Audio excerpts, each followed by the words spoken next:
Ini sosok raja debt collector Indonesia yang paling disegani.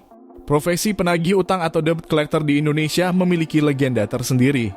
Ada 3 nama yang sering disebut-sebut sebagai sosok raja debt collector yang paling populer di tanah air.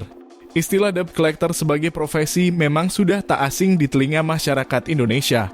Biasanya saat meminjam uang lewat jalur legal maupun ilegal, para peminjam akan didatangi debt collector jika tidak membayar saat jatuh tempo.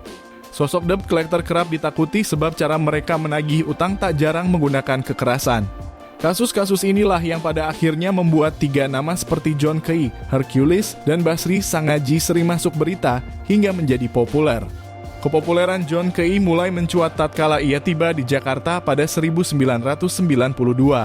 Jakarta seperti menjadi tempat pelarian John Key yang terancam dipenjara oleh polisi Maluku dan Surabaya.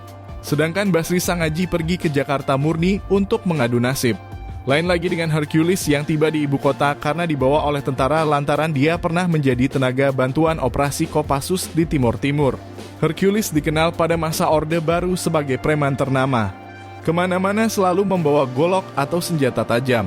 Menurut Ian Douglas Wilson dalam Politik Jatah Preman 2018, awalnya jasa mereka digunakan oleh para kelompok masyarakat untuk menjaga ketertiban suatu wilayah. Pada mulanya mereka hanya seorang diri, tetapi perlahan membentuk kelompok. Kelompok tersebut berisi orang-orang dari kampung halamannya masing-masing yang pergi merantau ke Jakarta. Orang-orang yang berasal dari Ambon biasanya bergabung di bawah kelompok John Key dan Basri Sangaji. Key sendiri berasal dari Pulau Key dan Basri dari Pulau Haruku. Lalu, jika dari timur, mereka di bawah Hercules. Masih mengutip Ian Douglas Wilson, mereka bekerja layaknya mafia yang sangat identik dengan dunia gelap. Perlahan bisnis mereka beralih dari preman menjadi penagihan utang dan maklar tanah sejak 1990. Maraknya penggunaan kelompok mereka oleh perusahaan-perusahaan besar membuat nama ketiganya kian jaya dan kesohor.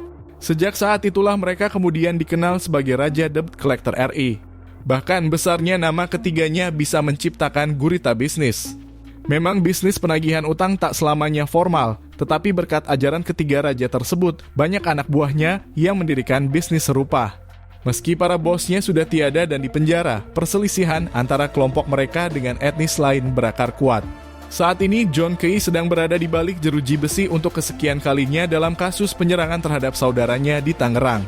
Sementara Hercules dikabarkan taubat dan menjalani hidup sebagai pengusaha biasa.